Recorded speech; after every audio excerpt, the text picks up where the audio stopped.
पतिया कहतानी साचे ओइ ह डिम्पल तू नाचे।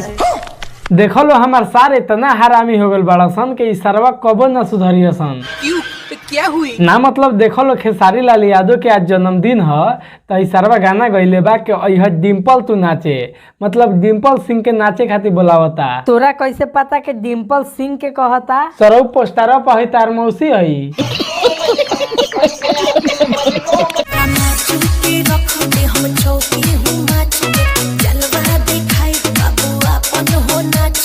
अरे क्या बात करता रू मैडम, नचाबू? क्या बात कर रहा है? अरे नाचा नाचा नाचो का भइल? अरे नाचो तू ही कहता रू कि जलवा दिखाए बाज हम अपन नाच के, तो नाचो। बसंती इन कुत्तों के सामने मत नाचना। नाचो ना बहुत मन करता देखे के, एकदम खोल के नाचो। मतलब एकदम खुल के नाचो, हम पैसा देम। बड़ा हरामी हो बेटा।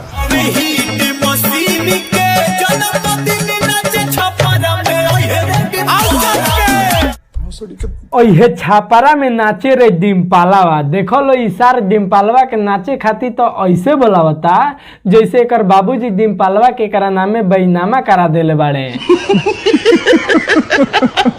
देखो लो भाई लोग, आज 15 मार्च के खेसारी लाल यादव के जन्मदिन बा।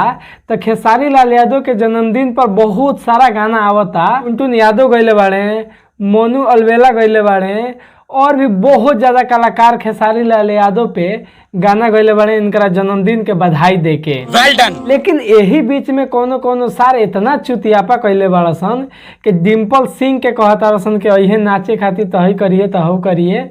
मतलब इस सार इतना चुतिया बाड़ा सन, कंट्रोल। मतलब कितना विरोध होता कि केहू केहू के नाम धके, कोनो लड़की के नाम धके कोनो सिंगर गाना ना गाओ, आ इस सार गाना गाओ तार सन नामे धके। ना मनियो सही सारवा, शर्म करो, भगवान से डरो भोसड़ी वालों। अरे खेसारी लाल यादव के जन्मदिन के बधाई देके बहुत अच्छा गाना बहुत लोग गईले बा, लेकिन कुछ चुतिया बाड़ा सन जन चुतियापा अपन कहियो ना छोड़िए सन। खैर भाई लोग, आज खेसारी लाल यादव के जन्मदिन है, तो हमरा तरफ से बहुत बहुत बधाई खेसारी लाल यादव के। हम खेसारी लाल यादव से एक उम्मीद करें, खेसारी लाल यादव बहुत अच्छा काम करस, बहुत अच्छा गाना लावस, फिल्म बनावस, हमेशा स्वस्थ रहस, मस्त रहस, अपना काम में व्यस्त रहस। भगवान से खेसारी लाल यादव खातिर यह दुआ बा। तो बस भाई लोग, आज के वीडियो के पे खत्म करता नहीं। बस खेसारी लाल यादव के बधाई देवे के रहला, आ हई सार लोग के तनी रिलाई करे के रहला, तो ये सही वीडियो बनेनी है। वीडियो कैसा लागला कमेंट करके जरूर बताइए। लो चैनल पर नया बार तो चैनल को सब्सक्राइब करके वीडियो को लाइक कर दिया। लो फेसबुक पेज पर देखता रहो तो पेज के फॉलो कर लिया। लो तो चलो मिलल जी अगला वीडियो में, तब तक खातिर